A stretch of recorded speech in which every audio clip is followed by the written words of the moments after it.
Maybe perhaps you'll get the time to do that later on. The title of this is Evidence and Precedents for the Rtvik System. Questions have been raised as to the historical precedents of the Rtvik Acharya system. What must be immediately noted in this regard is that many of Srila Prabhupada's activities as an Acharya were unprecedented, as were many of the activities of Srila Bhaktisiddhanta Saraswati Thakur. Some have argued that Srila Prabhupada did not perform any unprecedented activities, but this is clearly not the case.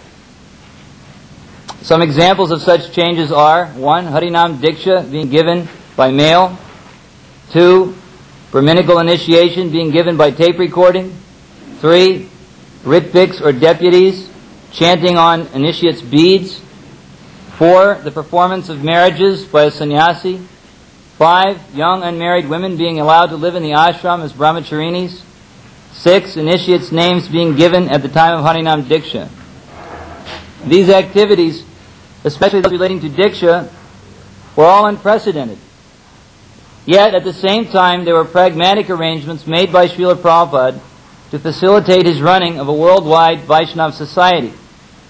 He quite obviously could not be everywhere at once, yet such arrangements would allow him to give maximum encouragement to his followers, with whom he could not often personally associate, for training, instruction, and initiation. The scriptural principle is that one must approach a bona fide guru for initiation. The procedural aspects are details. Srila Bhaktisiddhanta Saraswati Thakur also performed activities unprecedented in the Gaudiya Sampradaya. For example, 1. He adopted the Ramanuja Sampradaya system of sannyas. 2. He allowed brahmacharis to wear the saffron cloth previously reserved for sannyasis. 3. He gave Brahminical initiation to all varnas. 4. He allowed sannyasis to wear sewn cloth, to ride in cars, to travel across the ocean, etc. All of these activities were forbidden by the Vedas. All of the changes instituted by these acharyas were practical arrangements which were meant to facilitate the preaching of Krishna consciousness in human society. A Mahabhagwat or Mahajan may perform unprecedented acts or create novel methods for the salvation of humankind.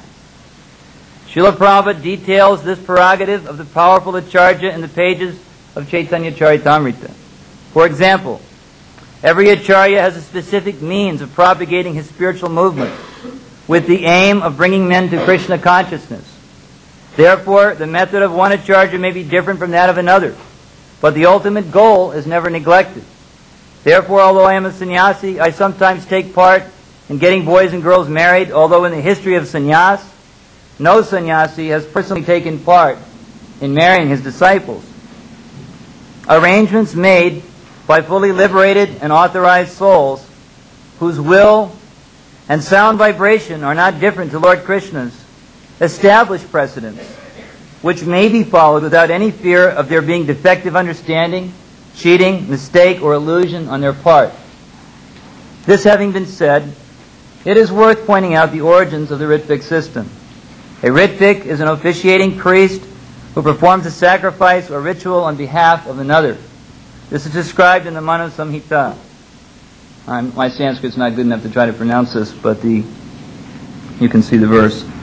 He who has been duly chosen to act for another person, for the purpose of setting up a fire sacrifice, for performing a sacrifice where cooked grains are offered in the sacrificial fire, or for performing the Soma Yagya and other such yagyas, is called his Rtvik, officiating priest.